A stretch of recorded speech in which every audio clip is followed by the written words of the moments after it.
Hi everyone, welcome to Revodu. It's Physics, Chapter 2, Electrostatic Potential and Capacitance, Part 12, Capacitors. Capacitor बहुत ही common और बहुत ही useful component है electronics के अंदर। आप कोई भी इलेक्ट्रॉनिक सर्किट उठा के देखो, आपको वहाँ कैपेसिटर्स ज़रूर दिखेंगे। कैपेसिटर्स इस तरह से दिखते हैं। इनमें से कुछ इलेक्ट्रोलाइटिक कैपेसिटर्स होते हैं जो ऐसे सिलेंडर की शेप में होते हैं, कुछ सेरामिक कैपेसिटर्स होते हैं जो ऐसे लाल से कलर के होते हैं, कुछ पॉलिस्टर फिल्म कैपेसिटर्स होते हैं जो थोड़े से शाइनी उनका जो सरफेस होता है। तो कैपेसिटर का फंक्शन क्या होता है इन सर्किट्स के अंदर? देखो, बहुत सारे जो इलेक्ट्रॉनिक कंपोनेंट्स हैं जैसे कि आईसीज है या फिर प्रोसेसर्स है या कुछ भी डेलिकेट कंपोनेंट्स हैं, वो बहुत सेंसिटिव होते हैं करंट के रिस्पेक्ट में। तो हम नहीं चाहते कि उनके ऊपर एकदम से बहुत ज़्यादा करंट चला जाए या फिर एकदम से करंट कम हो जाए। ठीक है, हमें ऑलमोस्ट एक कांस्टेंट सप्लाई ऑफ करंट चाहिए। ठीक है, तो कैपेसिटर्स यहाँ पर काम आते हैं। अगर कहीं पर एक सडन स्पाइक है करंट के अंदर तो कैपेसिटर्स उसको स्मूथ आउट करते हैं। ठीक है, तो कैपेसिटर होते क्या हैं? कैपेसिटर वो डिवाइसेस होते हैं जो चार्ज को स्टोर कर सकते हैं, है ना। कैपेसिटर नाम कहाँ से आया? कैपेसिटी से, कैपेसिटी टू होल्ड चार्जेस। तो कैपेसिटर्स चार्ज को होल्ड कैसे करता है, वो अब हम इस वीडियो के अंदर पढ़ेंगे कि कैपेसिटर्स चार्ज को होल्ड कैसे करता है। तो देखो, कैपेसिटर कैसे वर्क करता है, कैसे चार्ज को होल्ड करता है, वो समझने के लिए अगर हम इसके इन्वेंशन पे जाएं कि कैपेसिटर का इन्वेंशन कैसे हुआ तो हम थोड़ा अच्छे से समझ सकते हैं। क्योंकि इसका जो इन्वेंशन था बहुत ही एक्सीडेंटल था, लिटरली एक एक्सीडेंट था और बहुत ही इंटरेस्टिंग और बहुत ही मिस्टीरियस था। जो इसकी स्टोरी है वो बहुत इंटरेस्टिंग है। तो चलिए इसके लिए हम थोड़ा सा और पीछे जाते हैं और हम एकदम ब्रीफ हिस्ट्री ऑफ इलेक्ट्रिसिटी पढ़ते हैं। तो हमें पता है कि एंशिएंट ग्रीक्स जो थे वो एम्बर और सिल्क को रब करते थे और स्टैटिक इलेक्ट्रिसिटी प्रोड्यूस करते थे। वो ऐसे उंगली पर टच करके उनको जो शॉक लगता था तो ऑब्वियसली उनको फैसिनेट करता था। और अगर आप वो चीज़ रात में करो तो आपको ग्लो दिखता था स्पार्क का। और ये जो स्पार्क था ये बिल्कुल वैसे ही दिखता था जैसा बादलों के अंदर लाइटनिंग होती है। ठीक है, तो ऑब्वियसली जो फिलोसफर्स थे उस टाइम वो चाहते थे कि वो उसको एक्सप्लेन कर पाएँ कि ऐसा कैसे हो रहा है। ठीक है, तो जो फिलोसफर्स थे या फिर जो लोग इलेक्ट्रिसिटी के बारे में पढ़ते थे, एक्सपेरिमेंट्स करते थे, उनको इलेक्ट्रीशियंस बोला जाता था। ठीक है, तो ये जो सो कॉल्ड इलेक्ट्रीशियंस थे ये इन पर एक्सपेरिमेंट्स करने लगे चार्जेस के साथ। लेकिन स्टैटिक इलेक्ट्रिसिटी से जो चार्ज बनता है ये बहुत कम होता है। मैग्नीट्यूड के अंदर आप स्टैटिक इलेक्ट्रिसिटी जो आप रब करके इलेक्ट्रिसिटी बना रहे हो वो बहुत कम होता है। तो आपके पास एक लिमिटेशन है, इलेक्ट्रीशियंस के पास लिमिटेशंस है कि वो ज़्यादा एक्सपेरिमेंट नहीं कर सकते क्योंकि चार्ज कम है। ठीक है, तो इस प्रॉब्लम को सॉल्व किया फ्रांसिस हॉक्सबी ने। फ्रांसिस हॉक्सबी ये एक इंग्लैंड के साइंटिस्ट थे। इन्होंने क्या किया, इन्होंने ये मशीन बनाई। ठीक है, इस मशीन में क्या है कि ये जो है ना ये पूरा एक स्फेरिकल ग्लास है। ठीक है, और अंदर से हवा निकाल दी गई है। तो इसके अंदर क्या है? वैक्यूम। ठीक है, अंदर है वैक्यूम। और फिर इसको एक एक्सल पे ऐसे कनेक्ट करके और फिर यहाँ से एक बेल्ट निकालकर इधर इस व्हील पे लगा दिया और यहाँ पर ये हैंडल है। तो अगर आप हैंडल को घुमाएंगे तो ये स्फीयर भी घूमेगा। ठीक है, तो अब लोग क्या करते थे, अगर आप इस पर अपना हाथ रखेंगे, सपोज आप अपना हाथ ऐसे रखते हैं इसके ऊपर, ठीक है, और इसको घुमाएंगे तो आपके हाथ पर चार्ज आ रहा है। ओके, और अगर मैं यहाँ पर जैसे कलर फोटो है इसकी मशीन की, इसे बोला जाता था हॉक्सबी जनरेटर। मैं इधर लिख देता हूँ, इस मशीन को बोला जाता था हॉक्सबी जनरेटर क्योंकि ये चार्ज जनरेट कर रहा है। ठीक है, या फिर हॉक्सबी मशीन भी बोलते थे। तो ये कलर फोटो है हॉक्सबी मशीन की। तो अगर मैं अपने हाथ की जगह ऐसा कुछ एक मेटालिक पार्ट लगाऊं, ऐसे कुछ रॉड्स हैं जो इसे ग्लास को टच कर रही हैं। ठीक है, तो अगर मैं इस मशीन को घुमाऊंगा तो आप यहाँ पर चार्ज ऐसे निकाल सकते हैं। ठीक है, आप अब इससे कहीं भी कनेक्ट करके आपको चार्ज मिलेगा। तो ये एक पहला जनरेटर है एक तरीके से जहां आप चार्ज प्रोड्यूस कर सकते हैं। तो अब जो इलेक्ट्रीशियंस थे, जो साइंटिस्ट जो इलेक्ट्रिसिटी पढ़ते हैं, उनके पास अब एक मशीन है जो उनको एक continuous supply of electrons they सकती है। तो अब वो बहुत सारे एक्सपेरिमेंट्स कर सकते हैं। ठीक है, तो फिर यही हुआ, बहुत सारे लोग हॉक्सबी मशीन को यूज़ करते हुए बहुत सारे एक्सपेरिमेंट्स करने लगे, तरह तरह के एक्सपेरिमेंट्स, क्योंकि अब आपके पास एक कांस्टेंट सप्लाई ऑफ चार्ज है। ठीक है, फिर इनमें से एक साइंटिस्ट थे जिनका नाम था स्टीफन ग्रे। स्टीफन ग्रे, उन्होंने क्या किया, उन्होंने ऐसे हॉक्सबी मशीन से जो चार्ज प्रोड्यूस हो रहा है उस चार्ज को बहुत सारे मीडियम्स के थ्रू पास कराने की कोशिश की। ठीक है, कभी वो यहाँ पर कॉपर ले रहे हैं, कभी सिल्क ले रहे हैं, कभी कुछ भी ले रहे हैं, वुड ले रहे हैं, स्टोन ले रहे हैं। ठीक है, और वो ऐसा गोल्ड लीफ एक्सपेरिमेंट करते थे। जैसे आपने देखा हो ना, कॉम्ब और हेयर पर रब करने के बाद जो कॉम्ब पर पेपर के छोटे छोटे पीसेस अट्रैक्ट होते हैं, तो वो वहां पर गोल्ड के फॉइल के छोटे छोटे पीसेस यूज कर रहे थे। हम मान लेते हैं कि वो गोल्ड इलेक्ट्रोस्कोप है, गोल्ड लीफ इलेक्ट्रोस्कोप। ठीक है, तो वो क्या करते थे कि कुछ कुछ मटेरियल से ऐसे करंट पास कराने की कोशिश करते थे। तो हम एक ऐसा टिपिकल सेटअप ले लेते हैं जिसके अंदर एक ऐसा वायर है, एक ऐसा कोई उनका स्टूडेंट है, और ये गोल्ड लीफ इलेक्ट्रोस्कोप है।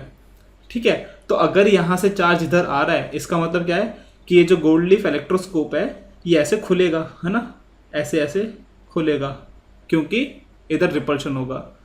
तो अगर यहाँ पर ये इलेक्ट्रोस्कोप के अंदर गोल्ड लीव्स खुल रही हैं, इसका मतलब यहाँ पर चार्ज आ रहा है। तो जो भी चीज़ इधर है मतलब वो इलेक्ट्रिसिटी फ्लो करा रही है। ठीक है, तो यहीं से उन्होंने नाम दिया या फिर कैटेगराइज करा चीज़ों को कंडक्टर्स और इंसुलेटर्स में। ठीक है, तो जो चीज़ें इलेक्ट्रिसिटी कंडक्ट कर रही थी उन्हें कंडक्टर्स बोला गया, जो चीज़ें नहीं कर रही थी उन्हें इंसुलेटर्स बोला गया, और ये स्टीफन ग्रे ने दिया था नाम। ठीक है, तो ये सब पब्लिश किया उन्होंने, ये सब रिजल्ट कि उन्होंने ऐसे ऐसे एक्सपेरिमेंट किए, कंडक्टर्स लिए, इंसुलेटर्स हैं, ऐसे ऐसे सब कुछ। तो ये जो फाइंडिंग्स हैं ये एक साइंटिस्ट ने पढ़ी, वो नेदरलैंड्स में एक यूनिवर्सिटी थी लाइडन, उस यूनिवर्सिटी के अंदर वो प्रोफेसर थे, उनका नाम था पीटर वैन मोशनब्रुक। ठीक है, और ये कहाँ पर थे, ये थे लाइडन यूनिवर्सिटी, लाइडन यूनिवर्सिटी, उसके अंदर ये प्रोफेसर थे। तो उन्होंने स्टीफन ग्रे के ये फाइंडिंग्स देखी और पढ़ी। उन्होंने बोला कि अगर यहाँ देखो चार्ज यहाँ प्रोड्यूस हो रहा है, सपोज कुछ भी पॉजिटिव चार्ज प्रोड्यूस हो रहा है, तो यहाँ से चार्ज यहाँ पहुँच रहा है, तभी यहाँ पर पॉजिटिव पॉजिटिव एक दूसरे को रिपेल कर रहे हैं, है ना, मतलब ये पॉजिटिव पॉजिटिव। तो उन्होंने क्या बोला कि भाई यहाँ से पॉजिटिव चार्ज अगर इधर गया, इसका मतलब क्या है कि चार्ज ऐसे ऐसे फ्लो कर रहा है ना। अगर कंडक्टर है तो ऐसे चार्ज फ्लो कर रहा है, और बॉडी से होते हुए चार्ज इधर पहुंच रहा है। ठीक है, उन्होंने बोला कि अगर चार्ज ऐसे फ्लो कर रहा है, इसका मतलब क्या है कि एक फ्लूइड की तरह फ्लो कर रहा है, जैसे वाटर फ्लो करता है पाइप से। ठीक है, तो हम देख सकते हैं एनालॉजी एकदम सही है उनकी कि चार्ज यहाँ से यहाँ फ्लो कर रहा है एकदम फ्लूइड की तरह या फिर पानी की तरह। तो अगर चार्ज पानी की तरह फ्लो करता है तो क्या हम चार्ज को स्टोर कर सकते हैं, जैसे हम पानी स्टोर करते हैं, टैंकी में हम पानी स्टोर करके रख सकते हैं ना, तो क्या हम चार्ज को स्टोर करके रख सकते हैं? तो ये मोशनब्रुक ने एक्सपेरिमेंट्स किए, उन्होंने देखो एकदम लिटरली पानी ही ले लिया चार्ज को स्टोर करने के लिए।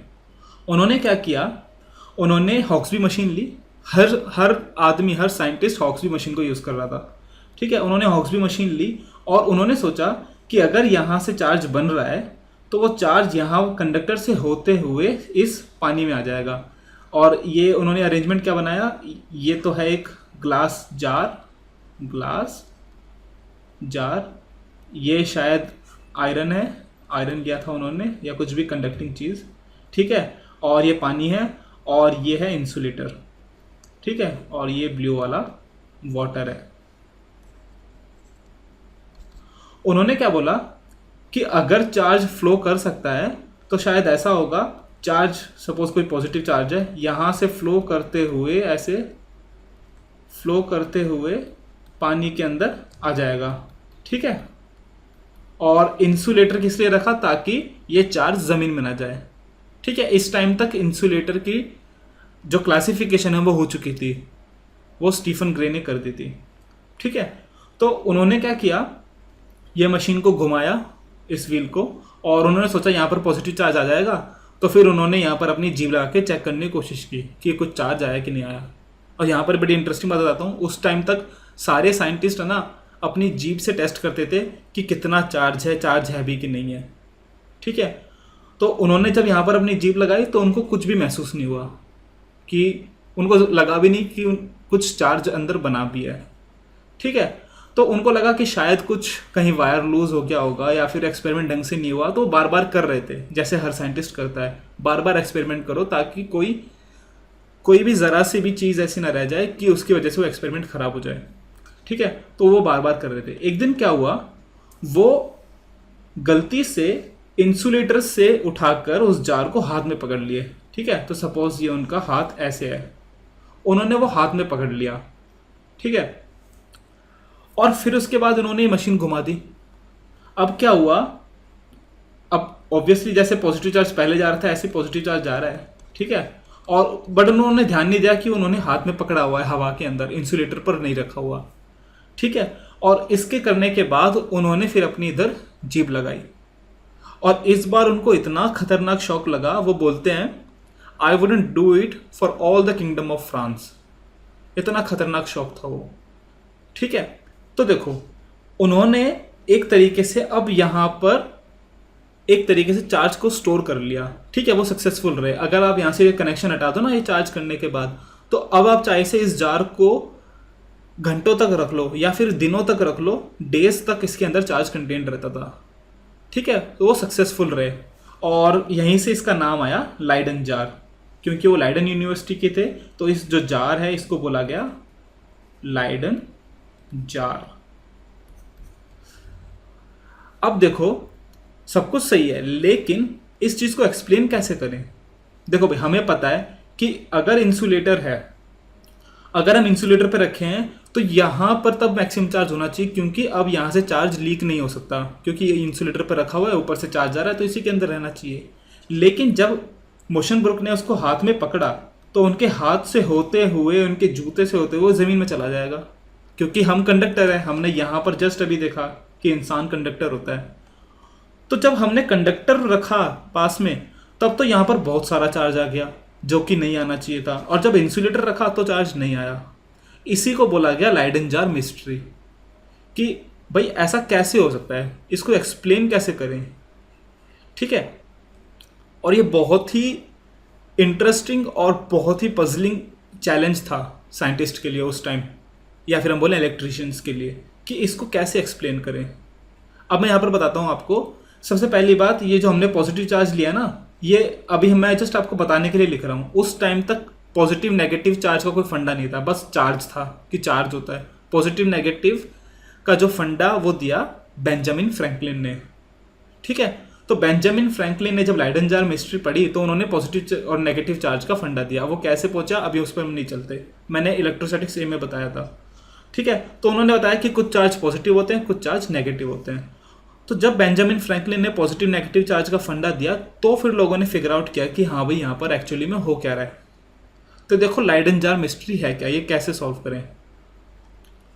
देखो जब इंसुलेटर पे रखा हुआ था ना, इंसुलेटर पे रखा हुआ था तो यहाँ से चार्ज आया पॉजिटिव, इधर गया नीचे, कंडक्टर है क्योंकि आयरन है।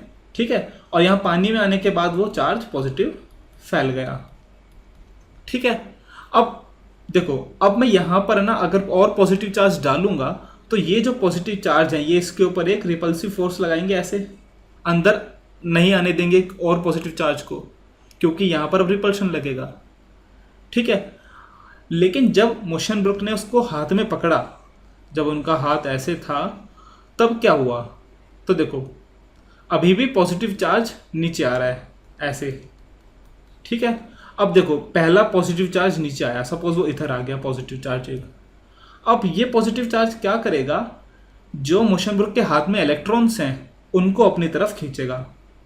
ठीक है, एक और पॉजिटिव चार्ज हम इधर रख देते हैं तो ये इलेक्ट्रॉन को एक और इधर खींचेगा। ठीक है, ऐसे होगा क्या कि जो सारे पॉजिटिव चार्ज है ना ये उनके हाथ के पास चले जाएंगे, मतलब सारे पॉजिटिव चार्ज ऐसे सरफेस के पास आते रहेंगे एकदम सरफेस पर ग्लास जार के। ठीक है, तो अब एक तरीके से आप यहाँ पर देख सकते हो एकदम खाली है, इधर कोई चार्ज नहीं है, मतलब क्या है कि अंदर रिपल्शन कम होगा।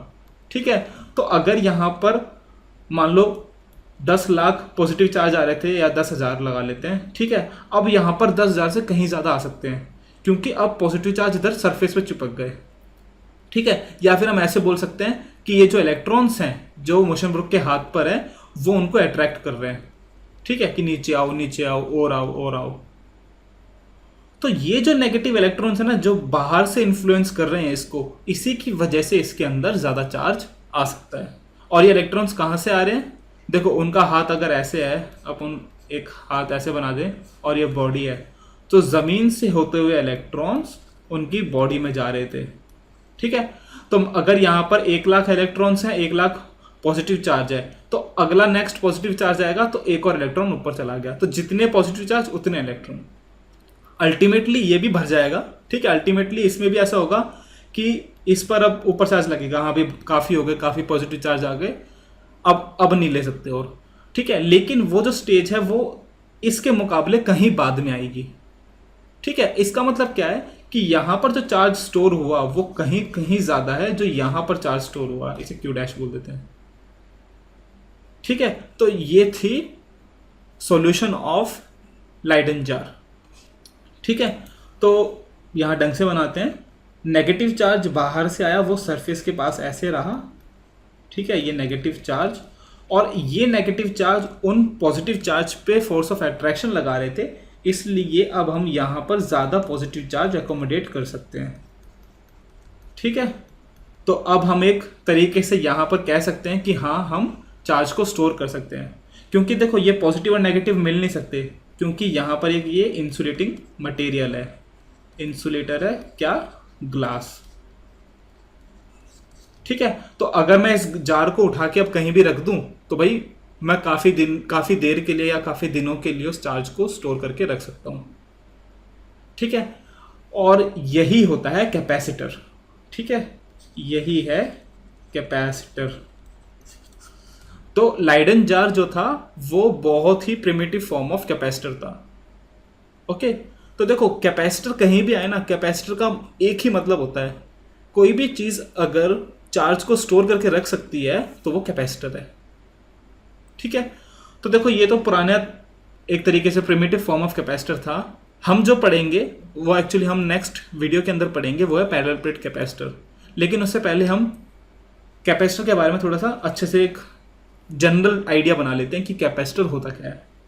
देखो अगर कोई भी दो मेटालिक या कंडक्टिंग ऑब्जेक्ट्स हैं और वो किसी भी शेप के हैं, ठीक है, तो देखो अगर ये, इसे मैं 1 बोल देता हूँ, इस बॉडी को 1 और इसको 2 बोल देता हूँ, ठीक है। और इस 1 को अगर मैं कनेक्ट करूँ किसी एक ऑब्जेक्ट के साथ जिस पे पोटेंशियल है V1, ठीक है, और ये पॉजिटिवली चार्ज्ड है, प्लस चार्ज, तो देखो क्या होगा, ये मेटालिक बॉडी है और हमने इसे पॉजिटिव ऑब्जेक्ट के साथ जिसका पोटेंशियल V1 है उसके साथ इधर इसे अटैच कर दिया, तो हमें पता है कि यहाँ पर चेंज इन पोटेंशियल है, यहाँ पर 0 वोल्ट है अभी इनिशियली, यहाँ पर V1 है।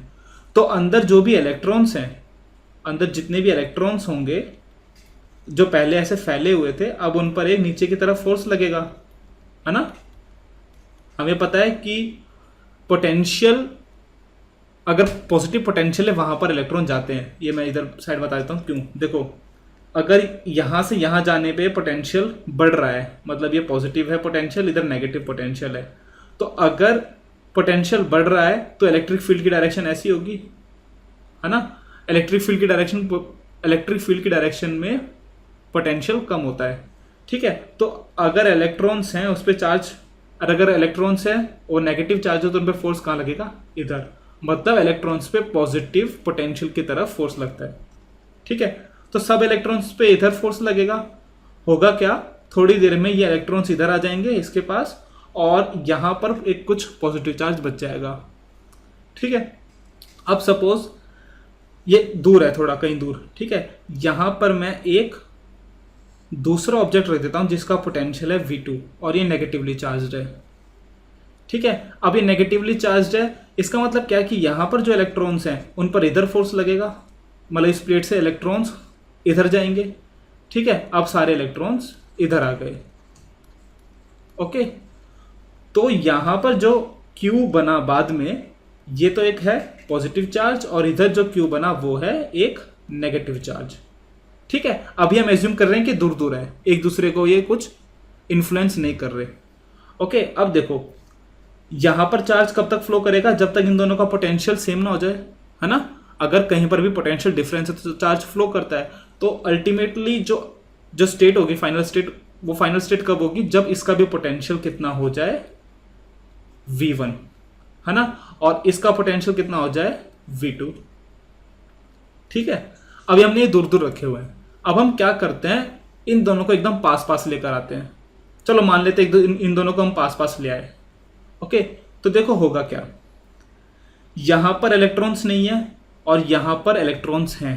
होगा क्या, हम यह मान लेते हैं कि यहां पर पॉजिटिव चार्ज है, इलेक्ट्रॉन्स नहीं है, इसका मतलब यहां पर पॉजिटिव चार्ज है और यहां पर ही नेगेटिव चार्ज है। तो ये दोनों एक दूसरे को क्या करेंगे, अट्रैक्ट। तो देखो फोर्स ऑफ अट्रैक्शन लगेगा, तो सारा जो यहां पर पॉजिटिव चार्ज है इलेक्ट्रॉन्स के निकलने के बाद वो सब सरफेस पे आ जाएगा। कंडक्टर है, ठीक है, और फोर्स भी लग रहा है इस पे इन इलेक्ट्रॉन्स का, और इन इलेक्ट्रॉन्स पे ये पॉजिटिव की वजह से फोर्स लगेगा, तो सारे इलेक्ट्रॉन इधर आ गए। ठीक है, तो देखो अब बिल्कुल है ना, ये लाइडन जार वाली कंडीशन बन गई, ये वाली, कि अब यहां पर है ना एक स्पेस बन गया खाली। हम एनालॉजी ले लेते हैं स्पेस की, कि खाली स्पेस बच गया। खाली स्पेस बच गया मतलब अब यहां पर और इलेक्ट्रॉन्स एकोमोडेट हो सकते हैं, और यहां पर खाली स्थान बच गया, स्पेस बच गया, तो यहां पर और पॉजिटिव चार्ज एकोमोडेट हो सकते हैं। इसका मतलब है कि यहां से अब और ज्यादा इलेक्ट्रॉन्स नीचे आ सकते हैं और यहां पर और ज्यादा इलेक्ट्रॉन्स ऊपर जा सकते हैं। तो पास आने से, इन दोनों को पास में लाने से ये कंडीशन बनती है, हम जितना ज्यादा पास लाएंगे ना उतना ज्यादा फोर्स लगेगा और उतने ज्यादा यहां पर इलेक्ट्रॉन्स नीचे जाएंगे पॉजिटिव इलेक्ट्रोड पर, और यहां से इलेक्ट्रॉन्स ऊपर जाएंगे नेगेटिव इलेक्ट्रोड से। ठीक है, इसी अरेंजमेंट को हम बोलते हैं कैपेसिटर्स। क्योंकि जब हम इन दोनों को पास लेकर आ रहे हैं ना, अब एकदम ड्रास्टिकली इसकी ना कैपेबिलिटी बढ़ गई चार्ज को स्टोर करने की। तो कोई भी दो मेटल अगर हम उन दोनों को पास में लेकर आए, ठीक है, हमेशा पास में लाना, उनको टच नहीं कराना, नहीं तो चार्ज एकदम फ्लो कर जाएगा। पास में लेकर आना है मतलब वो सेपरेटेड है by some distance d something, और किसी इंसुलेटर से, ताकि ये चार्ज इधर से उधर ना जा पाए। ऐसा कोई भी अरेंजमेंट हो उसे हम बोलेंगे कैपेसिटर। ओके, सो होपफुली आपको ये समझ में आ रहा होगा कि कैपेसिटर कैसे वर्क करता है। इंडिविजुअल इलेक्ट्रॉन्स को देखो, अगर आपको देखो कुछ भी समझना है ना, एकदम बेसिक चीज पे जाओ। अगर आपको स्टीम समझनी है तो एकदम एटम्स पे जाओ कि एटम्स पे क्या हो रहा है। अगर आपको इलेक्ट्रिसिटी समझनी है तो एकदम इलेक्ट्रॉन्स पे जाओ कि इलेक्ट्रॉन्स पे क्या हो रहा है। ठीक है, अगर आप एकदम बेसिक पे सोचोगे ना तो आपको सब कुछ समझ में आने लगेगा। ओके, तो देखो जनरली कैपेसिटर क्या होता है, कोई भी दो मेटालिक या कंडक्टिंग ऑब्जेक्ट्स अगर कुछ एक डिस्टेंस d से सेपरेटेड हैं और बीच में कुछ इंसुलेटर है, ठीक है, तो इसे हम क्या बोलेंगे, इस पूरे अरेंजमेंट को बोलेंगे हम ये कि एक कैपेसिटर है। ठीक है, और इफेक्ट ऑफ कैपेसिटर को हम कैपेसिटेंस बोलते हैं।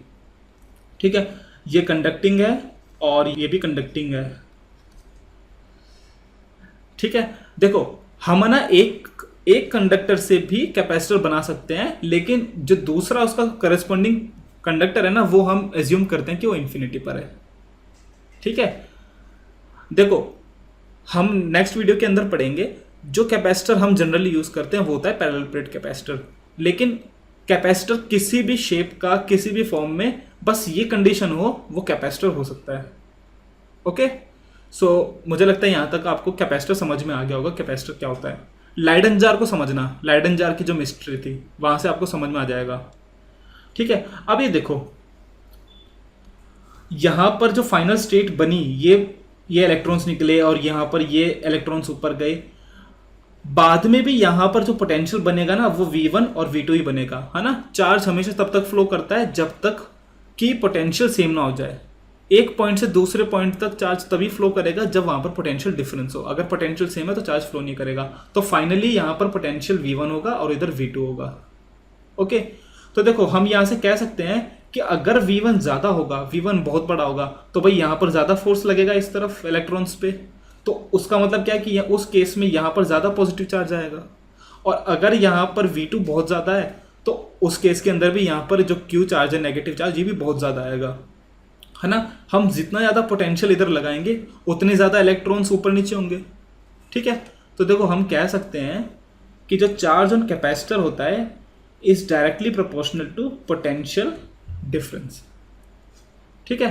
तो देखो इसका मतलब क्या है कि अगर मैं कुछ भी दो ऑब्जेक्ट कंडक्टर्स को ऐसा एक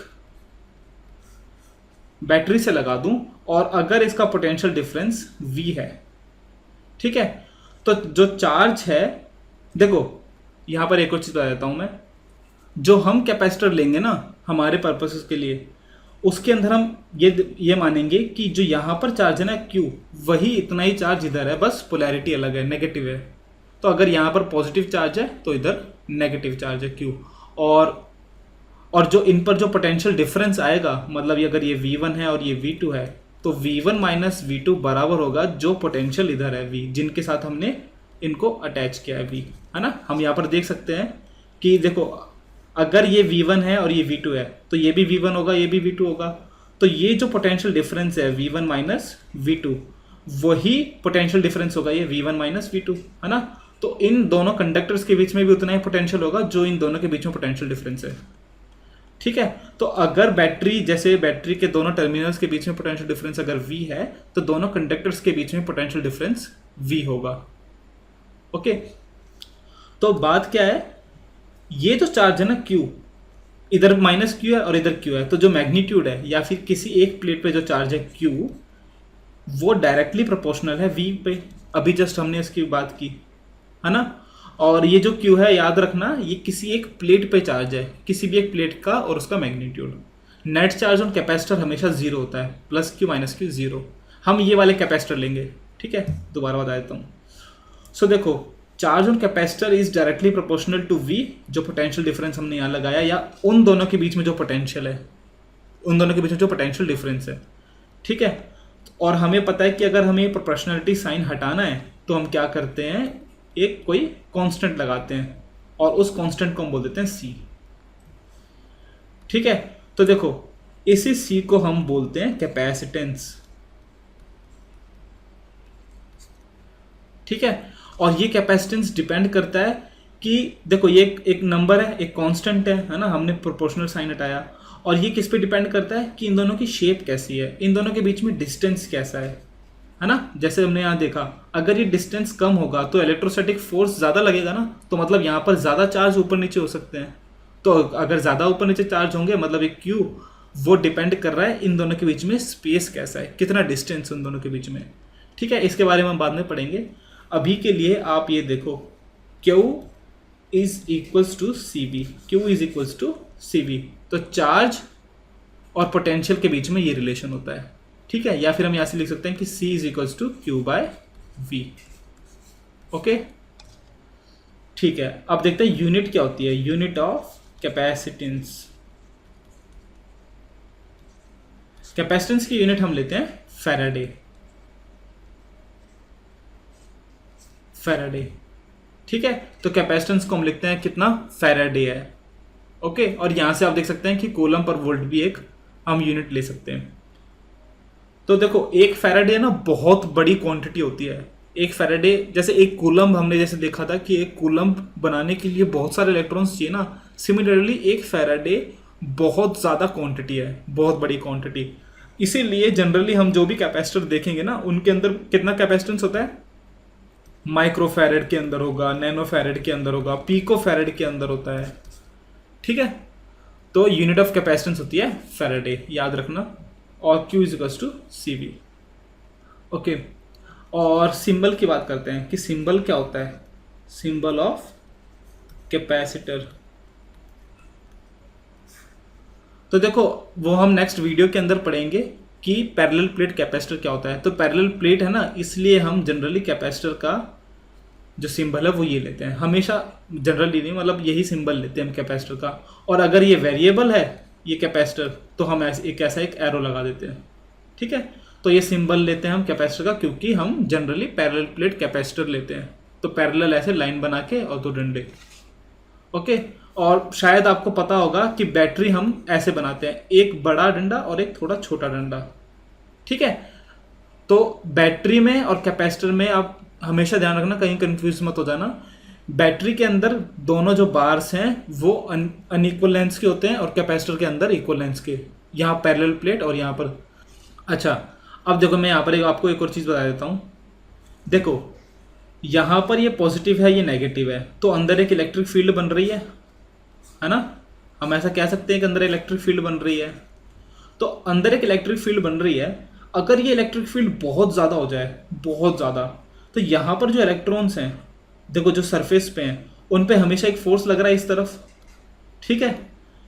अगर ये इलेक्ट्रिक फील्ड बहुत ज़्यादा बड़ी हो गई तो ये इलेक्ट्रॉन्स यहाँ से निकल के सीधा इधर आ जाएंगे ना, है ना। ये इलेक्ट्रॉन्स इधर से आके इधर टकराने लग जाएंगे, और ये चीज़ हम नहीं चाहते, क्योंकि यहाँ पर फिर चार्ज न्यूट्रलाइज होने लगेगा। बट हम चाहते हैं कि चार्ज स्टोर करें, न्यूट्रलाइज ना करें। ओके, तो इसलिए यहाँ पर एक ई की लिमिट होती है, इलेक्ट्रिक फील्ड की एक लिमिट होती है, और वो लिमिट कितनी है? एक अच्छा कैपेसिटर बनाने के लिए electric field should always be less than equals to 3 × 10⁴ volt per metre. Okay, तो इलेक्ट्रिक फील्ड की स्ट्रेंथ हमेशा इससे कम होनी चाहिए ताकि ये केस ना हो। ओके, तो एक सेफ कैपेसिटर बनाने के लिए ये लिमिट याद रखना आप, 3 × 10⁴ वोल्ट पर मीटर इस इलेक्ट्रिक फील्ड से कम होनी चाहिए, ठीक है। सो देखो इस वीडियो के अंदर आपको ये समझ में आना चाहिए कैपेसिटर कैसे वर्क करता है, कैसे चार्ज स्टोर होता है, और ये Q = CV क्यों होता है, मतलब चार्ज पोटेंशियल पे डायरेक्टली प्रोपोर्शनल क्यों होता है। ओके, तो इस वीडियो के लिए इतना ही। नेक्स्ट वीडियो के अंदर हम पढ़ेंगे parallel plate capacitor. So guys, thanks for watching. Please come back for more videos. Please like, share and subscribe. और अगर आपको कहीं भी कुछ भी प्रॉब्लम है, कुछ डाउट है, तो प्लीज़ कमेंट। और रिवोडो का फेसबुक पेज भी है, तो प्लीज़ उसे लाइक करें, फॉलो करें। Thank you.